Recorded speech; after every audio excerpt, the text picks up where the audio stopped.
Bismillahirrahmanirrahim. Assalamualaikum warahmatullahi wabarakatuh. Alhamdulillah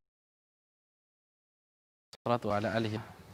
Asyhadu an la ilaha illallah wahdahu la syarika lah wa asyhadu anna Muhammadan abduhu wa rasuluh. Amma ba'd. Kaum muslimin rahiman rahimakumullah. Kita ucapkan puji syukur kepada Allah Subhanahu wa taala atas segala kenikmatan yang diberikan kepada kita semuanya. Dan untuk kesempatan kali ini izinkan kami menyampaikan dari DKM Masjid Imam Syafi'i.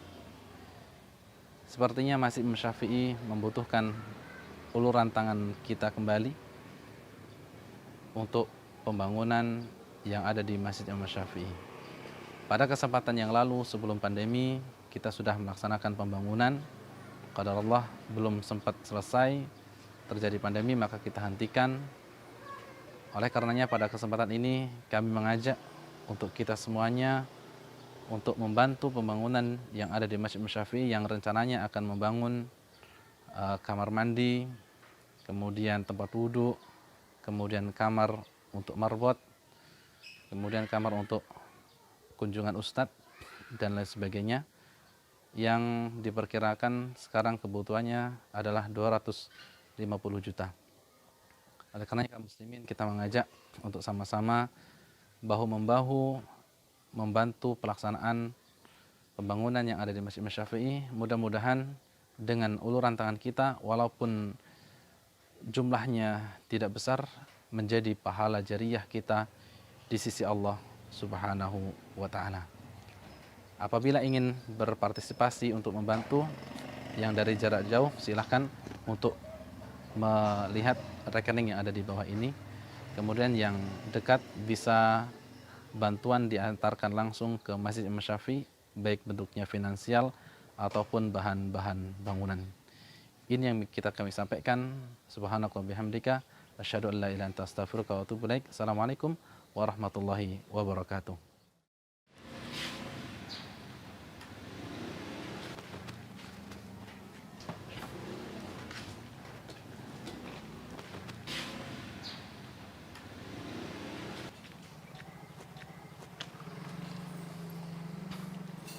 Bismillahirrahmanirrahim. Assalamualaikum warahmatullahi wabarakatuh. Alhamdulillah wassalatu wassalamu ala Rasulillah wa ala alihi wa sahbihi wa mawalah. Asyhadu an la ilaha illallah wahdahu la syarika lah wa asyhadu anna Muhammadan abduhu wa rasuluh. Amma ba'd. Kaum muslimin rahiman rahimakumullah. Kita ucapkan puji syukur kepada Allah Subhanahu wa taala atas segala kenikmatan yang diberikan kepada kita semuanya. Dan untuk kesempatan kali ini izinkan kami menyampaikan dari DKM Masjid Imam Syafi'i. Sepertinya Masjid Imam Syafi'i membutuhkan uluran tangan kita kembali untuk pembangunan yang ada di Masjid Imam Syafi'i. Pada kesempatan yang lalu sebelum pandemi kita sudah melaksanakan pembangunan.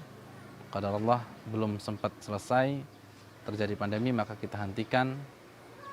Oleh karenanya pada kesempatan ini kami mengajak untuk kita semuanya untuk membantu pembangunan yang ada di Masjid Syafi'i yang rencananya akan membangun kamar mandi, kemudian tempat wudhu, kemudian kamar untuk marbot, kemudian kamar untuk kunjungan ustadz dan lain sebagainya, yang diperkirakan sekarang kebutuhannya adalah 250 juta. Oleh karena kaum muslimin kita mengajak untuk sama-sama bahu-membahu membantu pelaksanaan pembangunan yang ada di Masjid Syafi'i. Mudah-mudahan. Bismillahirrahmanirrahim. Assalamualaikum warahmatullahi wabarakatuh. Innal hamdalillah nahmaduhu wa nasta'inuhu wa nastaghfiruh wa na'udzu billahi min sururi anfusina wa sayyiati a'malina. May yahdihillahu fala mudilla lahu wa may yudlil fala hadiya lahu. وأشهد أن لا إله إلا الله وحده لا شريك له وأشهد أن محمدا عبده ورسوله. اللهم صل على محمد وعلى آل محمد ومن تبعهم بإحسان إلى يوم الدين.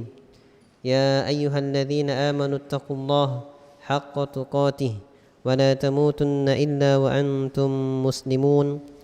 يا أيها الناس اتقوا ربكم الذي خلقكم من نفس واحدة وخلق منها زوجها وبث منهما رجالا كثيرا ونساء واتقوا الله الذي تساءلون به والأرحام إن الله كان عليكم رقيبا يا أيها الذين آمنوا اتقوا الله وقولوا قولا سديدا يصلح لكم أعمالكم ويغفر لكم ذنوبكم ومن يطع الله ورسوله فقد فاز فوزا عظيما أما بعد فإن أصدق الحديث كتاب الله وخير الهدي هدي محمد صلى الله عليه وسلم وشر الأمور محدثاتها فإن كل محدثة بدعة وكل بدعة ضلالة وكل ضلالة في النار Ikhwatal iman rahimani wa rahimakumullah wa banati talibat yang senantiasa dimuliakan oleh Allah Subhanahu wa taala.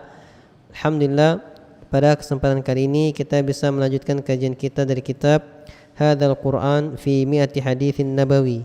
Al-Quran ini dalam 100 hadis Nabi sallallahu alaihi wasallam, yang mana kita sampai pada hadis yang ke-31. Hadis yang ke-31 ini an Abi Shuraih Al-Khuza'i qala, dari Abi Shuraih Al-Khuza'i, ya.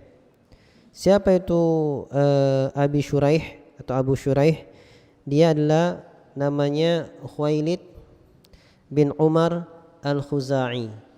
Namanya Khuwailid bin Umar Al-Khuza'i. Thumma Al-Ka'bi, ya.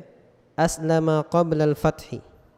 Dia ini masuk Islam, Shuraih ini, sebelum Fathu Makkah. Masuk Islam sebelum Fathu Makkah. Wa kana ma'ahu liwa'un Khuza'ah, yang mana dia pada waktu itu memegang bendera perangnya Khuza'ah, Yaumul Fathi, pada hari penaklukan kota Makkah. Jadi dia ketika perang, masing-masing kabilah itu yang mewakilkan Islam bawa panji-panjinya, ya. Dia membawa panji dari kabilah Khuza'ah. Tuwfiya bil Madinati am thamina wa sittina hijriyatan. Dia meninggal di kota Madinah tahun 68 Hijriyah. Jadi Shuraih Al-Khuza'i ini seorang yang Masya Allah dikenal kecerdasannya di kalangan para sahabat, ya. Luar biasa beliau ini. Banyak kisah tentang beliau. Sebenarnya mungkin tidak, tapi kok boleh diceritakannya, karena kita harus tahu. Kadang-kadang kita cuma dengar namanya aja, sahabat fulan, siapa sahabat fulan nggak tahu. Shuraih ini luar biasa, ya, terkenal kecerdasannya, ya. Ada suatu kisah, ya, saya dapatkan pernah beliau ini menikah dengan seorang wanita yang juga cerdas, sama cerdasnya dengan beliau. Ketika menikah di malam pertama, ya, beliau salat 2 rakaat. Ketika salam dia melihati istrinya juga salat di belakang seperti salatnya dia.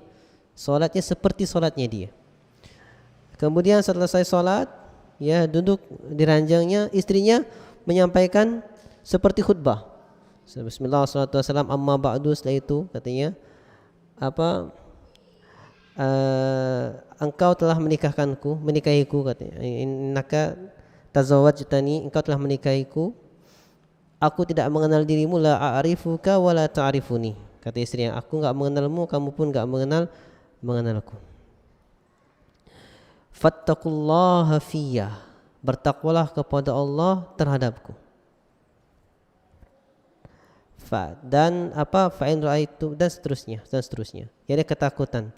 Dan dia minta doa. Ketika misalnya aku berdoa kepada Allah sebelumnya, setelah sholat, Shuraih ini berdoa dengan suatu doa. Ternyata doanya Shuraih ini, ya Allah, kalau seandainya wanita ini baik untuk dunia dan akhiratku, maka satukanlah kami dan jadikan aku sabar terhadapnya.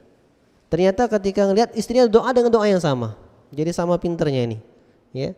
Kemudian setelah itu tadi, setelah menyampaikan khutbah tersebut, Shuraih juga berdoa, mengucapkan khutbah juga, sama khutbahnya, Amma ba'du, setelah itu katanya, aku telah menikahimu, aku enggak mengetahui dirimu dan kamu enggak mengetahui diriku. Dan aku bertakwa kepada Allah atas dirimu. Fa in ra'aitini ala haqqin fasaddiduni, kalau engkau melihatkan aku dalam kebenaran, maka bantul aku, support aku. Kalau engkau melihat diriku berada dalam kesalahan, maka nasihatlah aku, dan seterusnya. Ini diantara bagaimana para ulama ketika, para ini bukan sekedar ulama ya, di kalangan dikenal oleh para sahabat. Dia dikenal dengan kecerdasannya dan kealimannya. Begitu juga Allah takdirkan dia menikah dengan seorang wanita yang alim. Intinya ini adalah seorang sahabat yang hidup di zaman sahabat yang ma'ruf, yang dikenal oleh kalangan para sahabat. Syuraih mengatakan, qala Rasulullah sallallahu alaihi wasallam, Rasulullah sallallahu alaihi wasallam bersabda, inna hadzal Qur'an sabab, sesungguhnya Al-Qur'an ini adalah sebab. Tarafuhu biyadillahi wa tarafuhu biaidikum, satu sisinya ada di tangan Allah dan satu sisinya ada di tangan-tangan kalian. Fatamassaku bihi, maka berpegang teguhlah kalian kepadanya. Fa innakum lan tadillu wa lan tahliku ba'dahu abada, karena sesungguhnya kalian tidak akan pernah tersesat dan tidak akan pernah binasa setelahnya, selama-lamanya.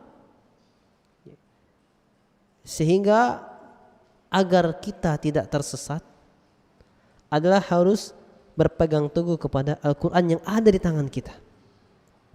Kok ada di tangan kita? Iya, karena Nabi mengatakan tarafuhu biyadillah wa tarafuhu biaidikum.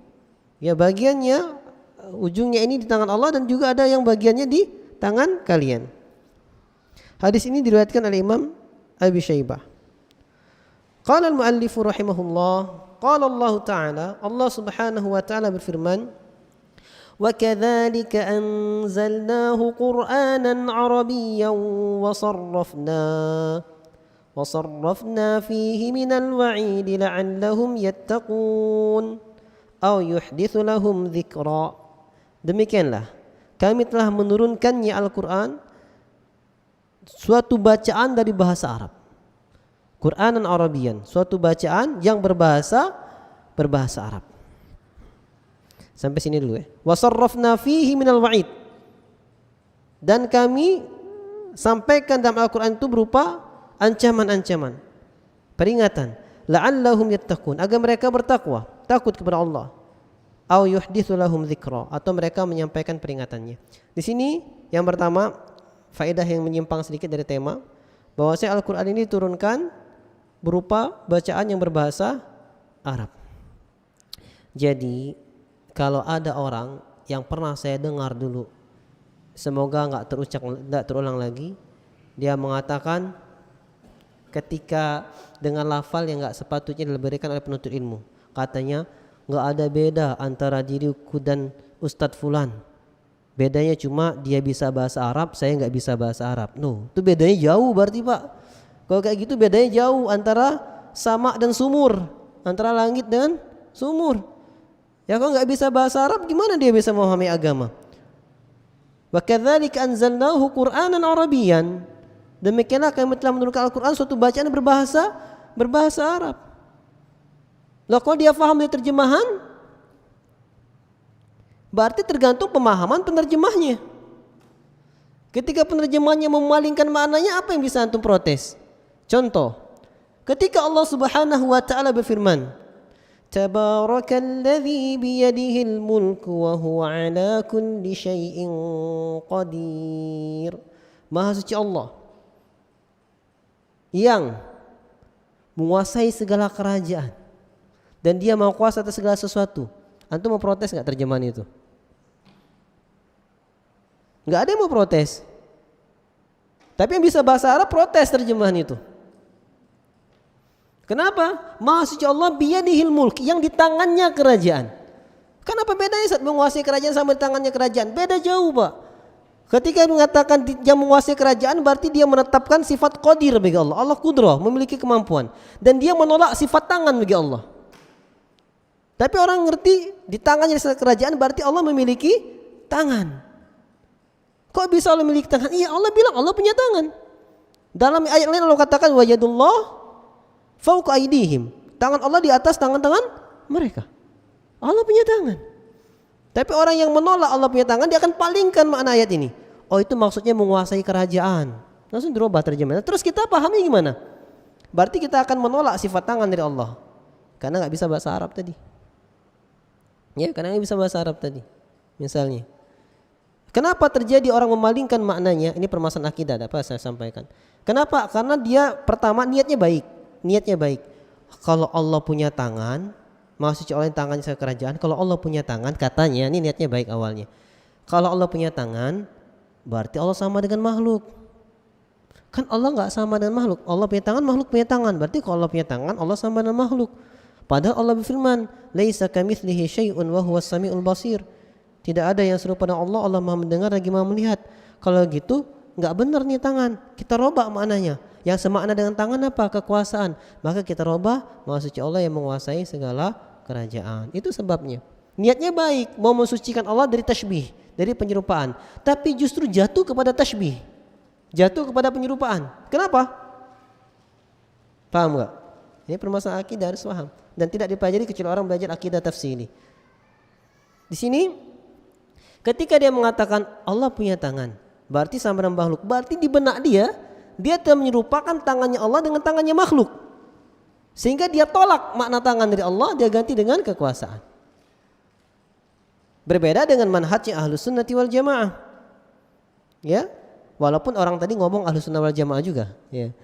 Kan Ahlus Sunnah wal Jamaah, ya, pemahaman kita Allah punya tangan, ya Allah punya tangan. Terus bagaimana tangannya Allah? Nah itu yaliqu bijalalihi wa 'azamati. Tangannya Allah sesuai dengan kemuliaan Allah dan keagungan Allah Subhanahu wa taala. Gimana enggak tahu karena Allah enggak ngasih tahu gimananya. Yang perlu kita pahami, laisa kamitslihi syai'un wa huwas samiul basir. Tidak ada yang serupa dengan Allah. Allah Maha melihat lagi Maha mendengar. Jadi tangan Allah sesuai dengan keagungan dan kebesaran Allah, tidak ada yang serupa dengannya. Dalilnya sama, pemahamannya beda. Kenapa terjadi? Tergantung yang nerjemahin. Tergantung yang punya akidahnya. Akidahnya menyimpang apa akidahnya lurus? Akidah yang lurus menerjemahkan ayat dengan lurus. Akidah menyimpang menerjemahkan ayat dengan menyimpang. Sekarang sama nama nggak lazim sama bentuk. Manusia punya tangan, kursi punya tangan. Tangan manusia nggak sama dengan tangan kursi. Tangan kursi sesuai dengan zatnya kursi. Tangan manusia sesuai dengan keagungannya manusia, sesuai dengan penciptaan manusia, kan beda. Ini sesama makhluk aja beda. Apalagi dengan Rabbnya makhluk, tentu lebih beda. Allah punya tangan, Allah punya tangan. Karena Allah bilang Allah punya tangan. Bagaimana tangannya Allah? Sesuai dengan keagungan dan kebesaran Allah. Kita tidak tahu karena Allah tidak kasih tahu. Itu akidah Ahlussunnah wal Jamaah. Masih nggak yakin Zat, masih ragu. Sekarang sama nama nggak sama lazim tempat. Allah berfirman di surga itu tajri min tahtihal anhar, mengalir di bawahnya sungai-sungai. Berarti di surga ada sungai. Di Palembang ada sungai Musi. Sama nggak sungai Musi dengan sungai di surga? Sama, sama-sama sungai. Ya beda, namanya sama tapi nggak lazim sama zatnya. Karena Nabi dah bilang, disiapkan bagi penghuni surga, bagi orang beriman di surga itu, mala ainun ra'at, wala udhunun sami'at, wala khatara ala qalbi basar. Di surga itu disiapkan apa yang belum pernah dilihat oleh mata, belum pernah didengar oleh telinga, dan belum pernah terlintas di hati manusia. Berarti samanya segala zat yang Allah sebutkan di akhirat, ada di bawahnya buah-buah yang didekatkan, ada sungai dari susu, sungai dari khamar, sungai dari madu, ya, namanya sama tapi beda zatnya, rasanya beda. Ya, kenapa? Karena Nabi dah bilang, di surga itu di akhirat disiapkan apa yang mata enggak pernah ngelihat, telinga belum pernah mendengar, dan belum pernah terlintas di benak manusia. Jadi kalau kita mikir, berarti susunya di sungai susu di surga ini kayak susu merek ini misalnya. Berarti bukan. Kenapa bukan? Karena nggak pernah terlintas di benak manusia. Kalau terlintas berarti bukan. Selesai. Ya. Ini antara kita Ahlussunnah wal Jamaah. Sehingga kita mengharapkan bagaimana karunia Allah di surganya Allah Subhanahu wa taala. Ini makanya beda jauh ya, beda jauh antara yang mengerti bahasa Arab dengan nggak ngerti bahasa Arab. Ini yang ingin saya sedikit, siapa tahu yang berbicara ini mendengar dan ada teguran bagi dirinya. Kemudian qala al-muallif rahimahullah, "Fama anzalallahu al-Qur'an illa hidayatan lil bashar wa huwa kalamullahil qadim al-munazzal alladhi qalahu wa lam yazal yaquluhu fatarafuhu biyadihi." Maka tidaklah Allah Subhanahu wa taala menurunkan Al-Qur'an kecuali sebagai petunjuk bagi manusia. Yang Al-Qur'an itu merupakan firman Allah, ucapan Allah Subhanahu wa taala yang terdahulu, yang diturunkan, yang Allah telah mengucapkannya dan Allah senantiasa mengucapkannya. Sebagiannya atau bagiannya di tangan Allah Subhanahu wa taala. Amma tarafuhul akharu fahuwal mushaful ladzi baina aydina. Adapun ujung lainnya, taraf itu sebenarnya ujung sebagiannya di sebagian sisinya di tangan Allah, sebagian sisinya di tangan kita. Maksudnya di tangan kita adalah apa? Adalah mushaf. Ya, mushaf Al-Qur'an yang ada di tangan kita. Ini bagian sisi berikutnya. فعلينا التمسك به فهو الحبل المتين الذي بيننا وبين ربنا لا يأتيه الباطل من بين يديه ولا من خلفه. Ya, maka wajib bagi kita untuk berpegang teguh kepada Al-Qur'an tersebut yang dia merupakan tali yang kokoh yang ada di antara kita dan antara Allah Rabb-nya kita, yang mana tidak datang Al-Quran ini tidak datang dengan suatu kebatilan, baik setelahnya, baik di hadapan kita ataupun yang sebelumnya atau yang terdahulu. Jadi Al-Quran ini datang dengan kebenaran, tidak ada kebatilan padanya. Wa qad sanahu Allahu min at-tahrif wat tabdil, dan Allah Subhanahu wa taala telah menjaga Al-Quran ini dari penyimpangan maknanya, dari dirubah maknanya, dipalingkan maknanya, dan dari penggantinya dan dari diganti. Jadi Allah jaga Al-Quran ini dari tahrif, diselewengkan maknanya, dan juga dari diganti ayatnya. Allah jaga Al-Quran ini. Karena Allah Subhanahu wa taala berfirman dalam Al-Quran surat Al-Hijr ayat ke-9, Allah Subhanahu wa taala berfirman, "Inna nahnu nazzalna adh-dhikra wa inna lahu lahafizun." Sesungguhnya kamilah yang telah menurunkan Al-Quran dan sesungguhnya kamilah yang padanya menjaganya. Kamilah yang menjaganya. Allah yang telah menurunkan Al-Quran dan Allah yang menjaganya. Di sini ana beri satu faedah. Lafalnya inna nahnu nazzalna dzikra wa inna lahu lahafizun. Sesungguhnya kamilah telah menurunkan adz-dzikr. Adz-dzikra di situ maknanya Al-Quran. Wa inna lahu lahafizun, dan kami yang akan menjaganya. Begitu juga firman Allah Subhanahu wa taala, fas'alu ahladzikr. Ahladzikr in kuntum la ta'lamun. Tanyalah kepada ahli Al-Quran jikalau kamu tidak mengetahui. Itu maknanya dalam tafsir seperti itu. Tapi karena kita menjadikannya dalil sebagai sesuatu ungkapan, jadi kita terjemahkan, tanyalah kepada ahli ilmu jikalau kamu tidak mengetahui. Karena az-zikr maknanya Al-Quran dan Al-Quran adalah sumber ilmu itu. Jadi kalau kita terjemahkan tanyalah kepada ahli ilmu, itu sudah terjemah tafsiriyah dari makna ayat tersebut dan maknanya benar insyaallah. Qala al-muallif rahimahullah, fa idza mashtadda al-amr wa ikhtalafa an-nas wa ikhtalatat al-masaliku wa lam ya'rifu madza yaf'alun kanatil firqatun najiyatu tilka allati tamassaka bi kitabillahi ta'ala wa min ba'dihi sunnati Rasulillah sallallahu alaihi wasallam. Ya, apabila telah tambah keruh permasalahan misalnya dan manusia telah berselisih dan jalan-jalan itu telah tercampur, sudah enggak jelas lagi agama ini misalnya, dan manusia tidak tahu apa yang harus mereka kerjakan, maka firqatun najiyah, kelompok yang ditolong, yang selamat tadi, merekalah allati tamassaka bi kitabillah, merekalah yang berpegang teguh kepada kitab Allah Subhanahu wa taala, wa min ba'dihi sunnati Rasulillah sallallahu alaihi wasallam, dan setelahnya sunnahnya Nabi sallallahu alaihi wasallam. Jadi ketika kita berselisih ke depannya, maka kembalinya yang bisa selamat dari perselisihan itu adalah yang kembali yang berpegang teguh kepada kitab Allah dan sunnah Nabi sallallahu alaihi wasallam. Maka kita kenal hadis Irbad bin Thariyah, ya, dia mengatakan usikum bitaqwallahi azza wa jalla was-sam'i wat-tha'ah wa in ta'ammara 'alaikum 'abdun habasyi.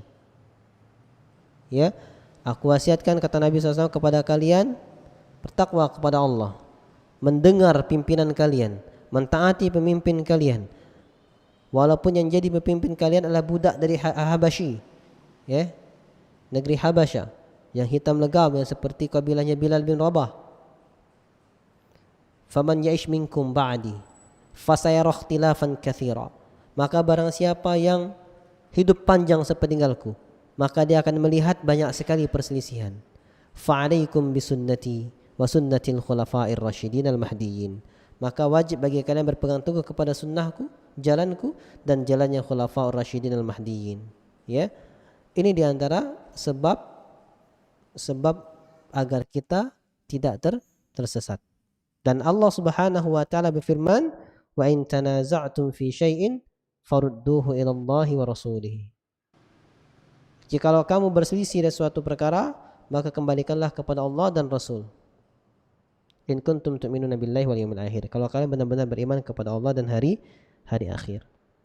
Maka ini di antara faedahnya, jikalau kita tahu Al-Qur'an adalah sebab, ya, sebab kita tidak tersesat selamanya, maka alangkah mulianya para penghafal Quran yang menapaki jalan untuk menggapai sebab tersebut. Jadi agak aneh, ya, pola pikir ketika menjadikan para penghafal Quran sebagai sebab kerusakan, katanya, atau sebab apapun yang kerusakan itu mustahil, ya, karena penghafal Al-Quran Nabi katakan sebab dia nggak bakal tersesat selamanya, tapi kok justru dikatakan penghafal Quran adalah sesat. Nah, ini yang agak dipertanyakan, ya, dipertanyakan statement tersebut. Wallahu taala alam. Kita masuk pada hadis yang ke-32. Hadis yang ke-32, an Abi Hurairah radhiyallahu anhu anna Rasulullah sallallahu alaihi wasallam qala. Dari Abu Hurairah, semoga Allah meridainya, bahwasanya Rasulullah sallallahu alaihi wasallam bersabda, innal Qur'ana nuzila ala khamsati aujuh. Sesungguhnya Al-Qur'an itu diturunkan di atas 5 sisi. Ya. 5 arah. Yang pertama, halalin wa haramin wa muhkamin wa mutasyabihin wa amthalin. Yang pertama adalah halal. Al-Quran itu diturunkan untuk menjelaskan sisi yang halal-halal. Wa haramin, dan yang haram-haram. Wa muhkamin, dan hukum-hukum yang jelas. Wa mutasyabihin, dan hukum-hukum yang rancu, yang kita tidak diketahui kecuali orang yang ahli ilmu yang bisa menelitinya. Wa amthalin, dan yang kelima adalah amthal, perumpamaan-perumpamaan, kisah-kisah, ya, itu isi Al-Quran. 5. Ada yang halal-halal, yang haram-haram, yang muhkam, hukum-hukum yang jelas, mutasyabih, hukum-hukum yang butuh penelaahan lebih lanjut untuk memahaminya, kemudian al-amthal, ada perumpamaan-perumpamaan, ada kisah-kisah. Fa'malu bil halali wajtanibul haram. Maka dari itu, amalilah, kerjakanlah yang halal-halal, wajtanibul haram, dan jauhilah yang haram-haram. Wattabi'ul muhkam, dan ikutilah hukum-hukum yang jelas. Hukum-hukum yang jelas ikuti. Misalnya ketika dalam hukum apa yang jelas? Lidzakari mithlu hadzil unthayain. Dalam ilmu waris, ya, dalam ilmu waris dikatakan ketika anak ahli waris itu, ya, anaknya meninggalkan anak laki-laki dan perempuan, Ya maka lidzakari mithlu hadzil unthayain. Bagi laki-laki yang mendapatkan 2 bagian perempuan. Ini hukum. Jelas, Allah jelaskan. Maka ikuti. Lakukan. Ini jelas hukumnya.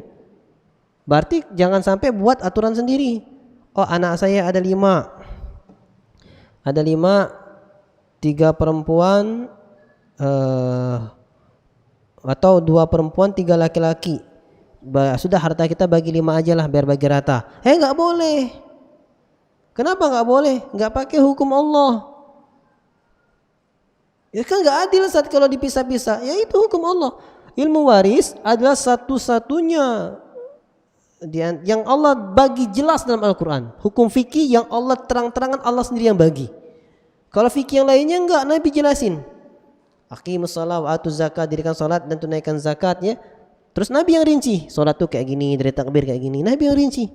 Zakat, Nabi yang rinci. Nanti kalau emas 85 gram emas, Nabi yang rinci, dapat haul. Tapi kalau waris Allah langsung yang rinci. Satu-satunya perkara yang benar-benar Allah rinci ilmu waris.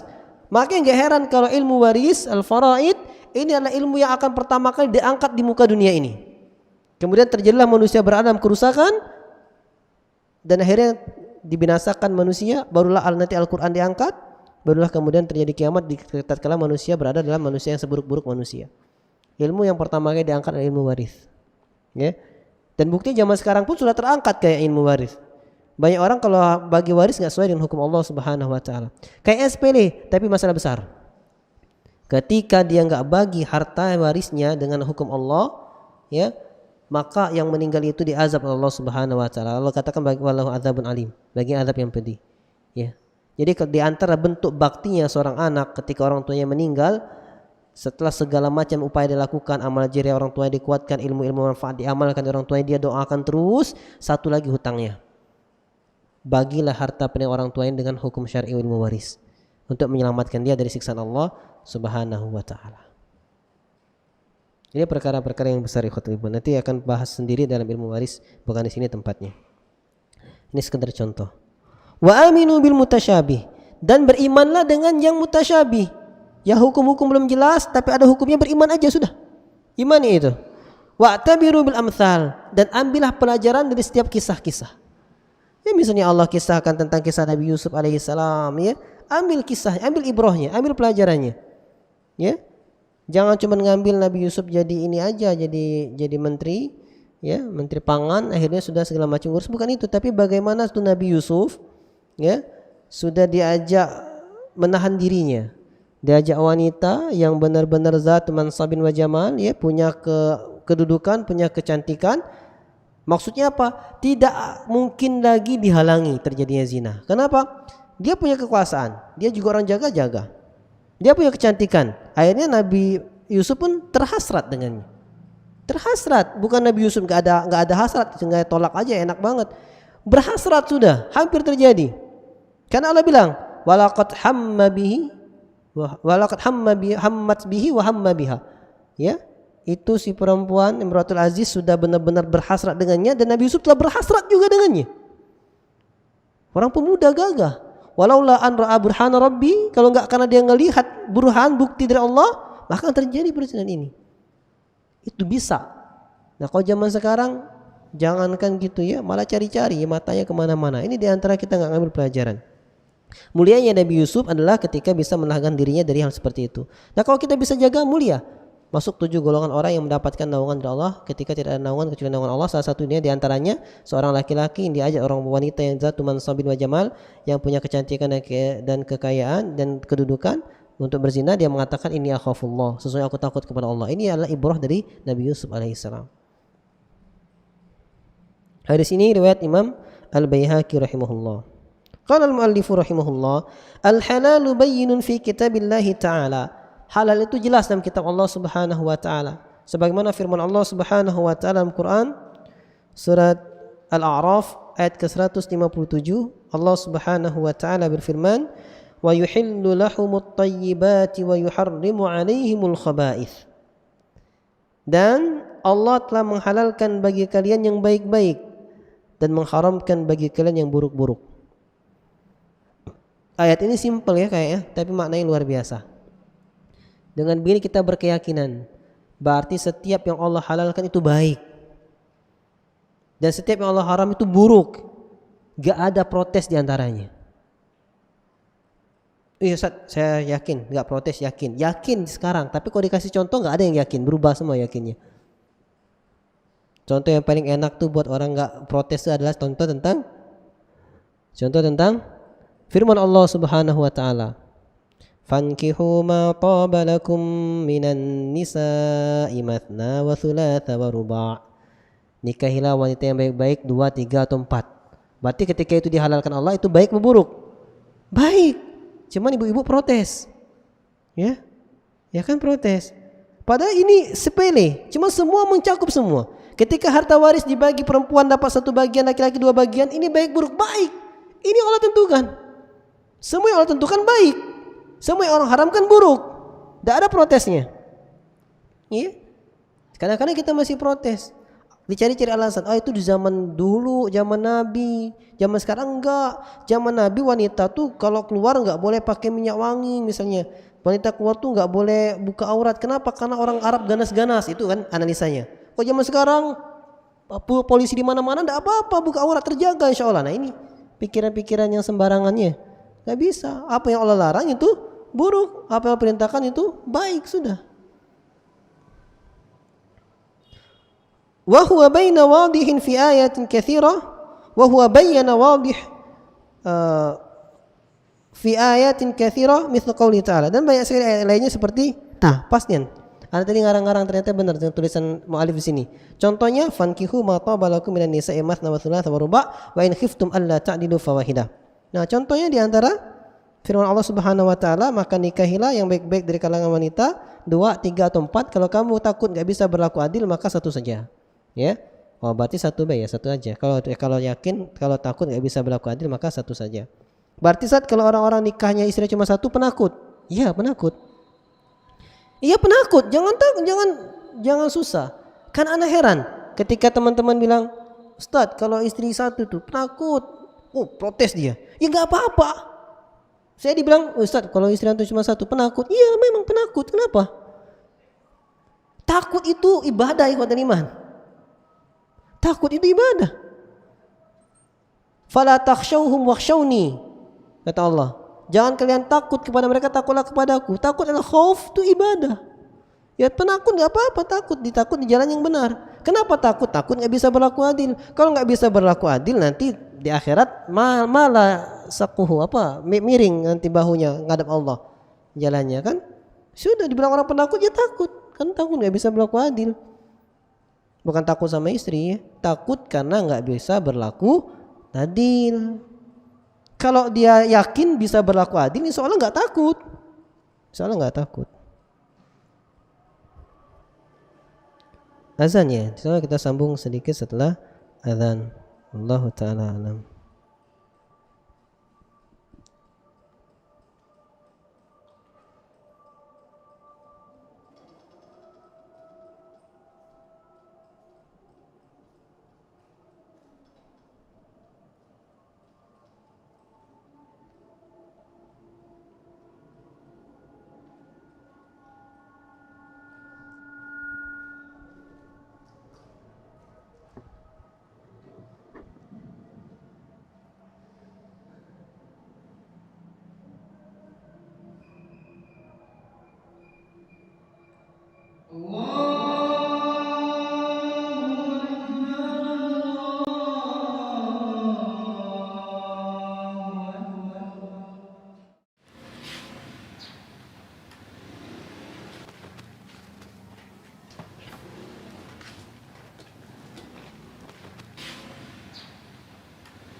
Bismillahirrahmanirrahim. Assalamualaikum warahmatullahi wabarakatuh. Alhamdulillah wassalatu wassalamu ala Rasulillah wa ala alihi wa sahbihi wa mawalah. Asyhadu an la ilaha illallah wahdahu la syarikalah wa asyhadu anna Muhammadan abduhu wa rasuluh. Amma ba'd. Kaum muslimin rahiman rahimakumullah. Kita ucapkan puji syukur kepada Allah Subhanahu wa taala atas segala kenikmatan yang diberikan kepada kita semuanya. Dan untuk kesempatan kali ini izinkan kami menyampaikan dari DKM Masjid Imam Syafi'i, sepertinya Masjid Imam Syafi'i membutuhkan uluran tangan kita kembali untuk pembangunan yang ada di Masjid Imam Syafi'i. Pada kesempatan yang lalu sebelum pandemi kita sudah melaksanakan pembangunan. Qadarullah belum sempat selesai, terjadi pandemi maka kita hentikan. Oleh karenanya pada kesempatan ini kami mengajak untuk kita semuanya yang ada di Masjid Imam Syafi'i yang rencananya akan membangun kamar mandi, kemudian tempat wudhu, kemudian kamar untuk marbot, kemudian kamar untuk kunjungan ustadz dan lain sebagainya, yang diperkirakan sekarang kebutuhannya adalah 250 juta. Oleh karena kaum muslimin kita mengajak untuk sama-sama bahu-membahu membantu pelaksanaan pembangunan yang ada di Masjid Imam Syafi'i. Mudah-mudahan dengan uluran tangan kita, walaupun jumlahnya tidak besar, menjadi pahala jariyah kita di sisi Allah Subhanahu wa ta'ala. Apabila ingin berpartisipasi untuk membantu yang dari jarak jauh, silahkan untuk melihat rekening yang ada di bawah ini. Kemudian yang dekat bisa bantuan diantarkan langsung ke Masjid Imam Syafi'i, baik bentuknya finansial ataupun bahan-bahan bangunan. Ini yang kami sampaikan. Subhanaka wa bihamdika asyhadu an la ilaha illa anta astaghfiruka wa atubu ilaik. Assalamualaikum warahmatullahi wabarakatuh.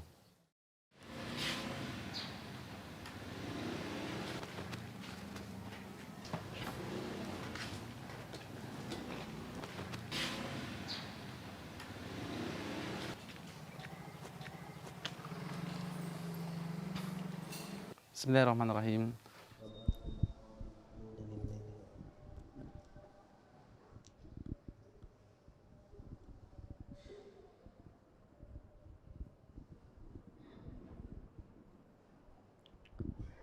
Bismillah, alhamdulillah, wassalatu wassalamu ala rasulillah wa ala alihi wa ashabihi wa man ittaba'al huda. Jadi dikatakan perkara yang halal telah jelas dalam Al-Quran, seperti contohnya tadi Quran surah An-Nisa, dan juga contohnya juga firman Allah Subhanahu wa taala Quran surat Al-Baqarah ayat ke-187. Allah Subhanahu wa taala berfirman, "Uhilla lakum lailatas siyamir rafathu ila nisaikum." Dihalalkan bagi kalian pada malam hari berpuasa untuk rafath, untuk bercengkrama dengan istri-istri kalian. Ya, untuk bercengkrama dengan istri-istri kalian itu dihalalkan. Jadi bukan puasa-puasa semua ya, kalau malam harinya halal. Berarti jelas boleh. Kan jelas. Begitu juga perkara-perkara yang haram telah Allah jelaskan dengan sejelas-jelasnya. Yaitu diantaranya perkara-perkara yang buruk-buruk. Seperti firman Allah Subhanahu wa taala dalam Quran surat Al-Hajj ayat ke-30, Allah Subhanahu wa taala berfirman, "Fajtanibur rijza minal awthani wajtanibu qaulaz zur." Jauhilah yang najis-najis berupa patung-patung, dan juga jauhilah perkataan-perkataan dusta, sumpah palsu. Nah, ini jelas-jelas yang haram Allah larang, jelas Allah larang. Atau yang Allah lebih lafal jelas lagi dan firman Allah Subhanahu wa taala Quran surat Al-Maidah ayat ketiga, sangat jelas. Allah katakan, "Hurrimat 'alaikumul maitatu wad-damu wa lahmul khinziri wa ma uhilla li ghairillahi bih." Diharamkan bagi kalian bangkai, darah, daging babi, dan segala sesuatu yang disembelih dengan tidak menyebut nama Allah, disembelih dengan menyebut nama selain Allah Subhanahu wa taala. Wal munkhaniqatu wal mawqudhatu wal mutaraddiyatu wan natihatu wa ma akala as-sab'u. Ya, begitu juga hewan yang mati karena tercekik, hewan yang mati karena ditanduk, hewan yang mati karena jatuh, ya, ataupun hewan yang dimakan binatang buas, mati karena dimakan binatang buas, itu haram. Ya, illa ma dzakkaitum, kecuali apa yang sempat kamu sucikan dengan sembelih. Hewan jatuh, kelepak-kelepak belum mati sempat disembelih, halal. Kan jelas Allah jelaskan. Hewan yang perang dengan hewan lain, tanduk-tandukan, sudah sampai dia kelepak-kelepak tapi belum mati sempat disembelih, halal. Karena Allah bilang illa ma dzakkaitum, kecuali yang sempat kamu sucikan, sembelih. Wa ma dzubiha 'alan nusubi, dan diharamkan juga apa saja yang disembelih untuk berhala. Sesajen-sesajen, itu berarti jelas haram. Allah sudah bilang, wa antastaqsimu bil azlam, dan engkau mengundi nasib dengan anak panah juga haram. Haram kan? Ini bingung kiri kanan ya, ada anak panah dilempar, sateng ke kanan, ke kanan, ya itu. Samalah kayak kita berangkat tidak. Nah samalah itu. Ya kan? Sama mengundi nasib juga kan nggak jelas. Nanti siapin akal-akalan atau ada kancing yang 5, kancing yang 4. Kancing 5 berarti mulai dari berangkat, tidak berangkat. Kalau pengen tidak berangkat dari tidak berangkat, oh idah, kan? Bisa tidak kali. Itu enggak boleh. Wal muhkam huwa tsabitul hukmi. Yang muhkam juga hukumnya telah tsabit, telah tetap. Walladzi yu'ti qa'idatan qanuniyatan muhkamatan mithlu qouli ta'ala, yang tetap jelas memberikan kaidah aturan yang sangat jelas seperti firman Allah Subhanahu wa taala Quran surat An-Nisa ayat ke-11, Allah berfirman, yusikumullahu fi auladikum lidzakari mithlu hadzil unthayain. Saya sebutkan tadi contoh hukum yang jelas, yusikumullahu fi auladikum. Allah mewasiatkan kepada kalian dalam perkara anak-anak kalian yang ditinggal. Lidzakari mithlu hadzil unthayain. Bagi laki-laki mendapatkan 2 bagian perempuan. Dan juga misal firman Allah Subhanahu wa taala dalam Quran surat Thaha ayat ke-5, Allah berfirman, was-sariqu was-sariqatu faqta'u aydiyahuma. Ini hukum Allah yang jelas. As-sariqu was-sariqatu faqta'u aydiyahuma. Laki-laki yang mencuri dan wanita yang mencuri, maka potonglah tangan keduanya. Ini kan hukum-hukum yang muhkam yang jelas Allah sampaikan. Dan banyak sekali hukum-hukum yang lainnya. Adapun mutasyabih yang rancu, yang masih samar, wa makana ghairu wadihil ma'na, apa yang maknanya gamblang, enggak begitu jelas. Li ba'din nas, bagi sebagian manusia. Maksudnya apa? Berarti makna ini enggak difahami dengan jelas oleh sebagian manusia, dan sebagian manusia lain memahami makna ini dengan jelas. Makanya fas'alu ahla dzikri in kuntum la ta'lamun, tanyalah ahli Al-Qur'an, ahli ilmu bagi siapa yang tidak mengetahui.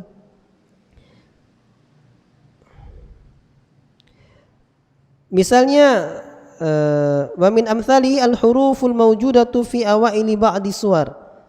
Di antara contohnya ayat-ayat yang mutasyabihat adalah huruf-huruf yang ada pada awal-awal surat. Alif lam mim. Apa artinya? Alif lam mim sad misalnya. Dan semisalnya. Enggak tahu artinya, kecuali sebagian manusia enggak tahu maknanya. Mungkin ada juga sebagian ahli ilmu yang tahu makna tersiratnya. Ini berarti yang termasuk mutasyabih.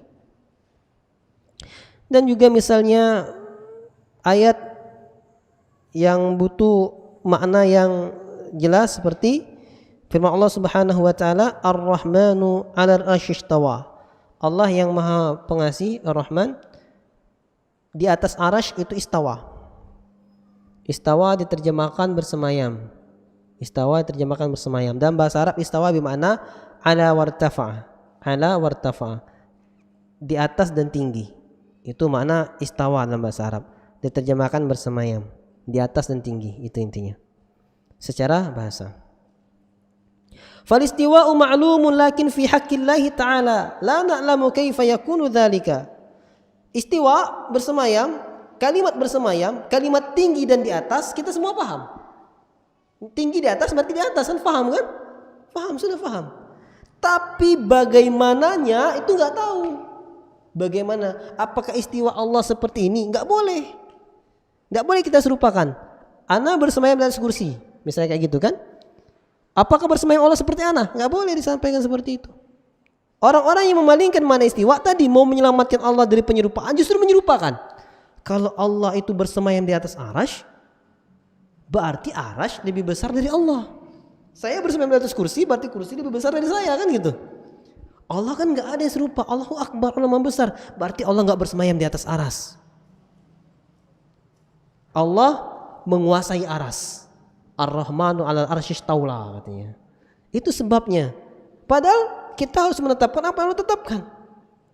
Allah bilang Allah bersemayam di atas aras, ya sudah Allah bersemayam di atas aras. Bagaimana sesuai dengan keagungan Allah. Ya, bisa jadi tidak semua yang di atasnya itu yang di bawahnya lebih besar. Antum kalau berdiri di atas yang petak hitam ini, besar antum besar petak hitam itu. Silang itu besar antum kan? Ya enggak lazim, bagaimana enggak tahu, terserah Allah sudah. Kenapa? Laisa kamitslihi syai'un wa huwas samiul basir. Tidak ada yang serupa dengan Allah, Allah Maha mendengar lagi Maha melihat. Ini manhajnya Ahlussunnah wal Jamaah.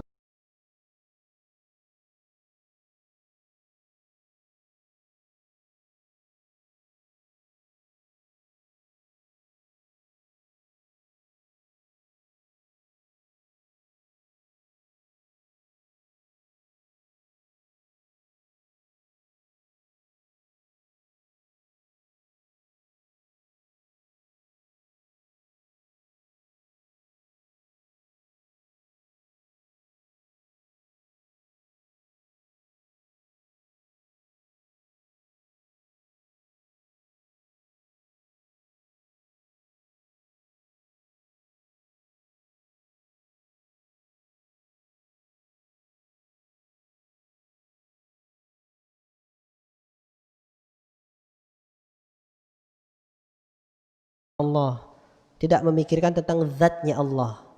Kenapa? Kita mikir zatnya Allah nggak mungkin bisa. Otak kita nggak akan sampai mau pakai cara apapun.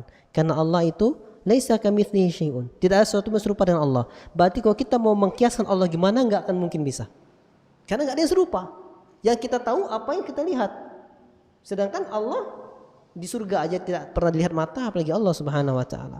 Makanya nikmat tertinggi bagi seorang mukmin adalah bisa melihat wajah Allah. Kapan itu? Di surganya Allah Subhanahu wa taala, sebagaimana firman-Nya Allah, wujuhu yauma idzin nadhirah ila rabbiha nadhirah. Pada saat itu manusia wajahnya berseri-seri karena dia melihat wajah Rabbnya Allah Subhanahu wa taala. Dan permasalahan asma wa sifat kita tutup dengan kaidah yang disampaikan oleh Imam Malik tentang perkara asma wa sifat. Imam Malik mengatakan al-istiwa'u ma'lumun wal kaifu majhul wal imanu bihi wajibun was su'alu anhu bid'atun. Istiwa ataupun sifat-sifat yang lainnya tentang Allah Subhanahu wa taala maknanya diketahui. Istiwa, Allah qadir, Allah punya tangan, makna tangan diketahui. Allah punya wajah, makna wajah diketahui, maknanya kan diketahui. Wal kaifu majhul, tapi bagaimananya nggak tahu karena Allah nggak ngasih tahu sesuai dengan keagungan dan kemuliaan Allah, dan tidak ada yang serupa dengan Allah Subhanahu wa taala.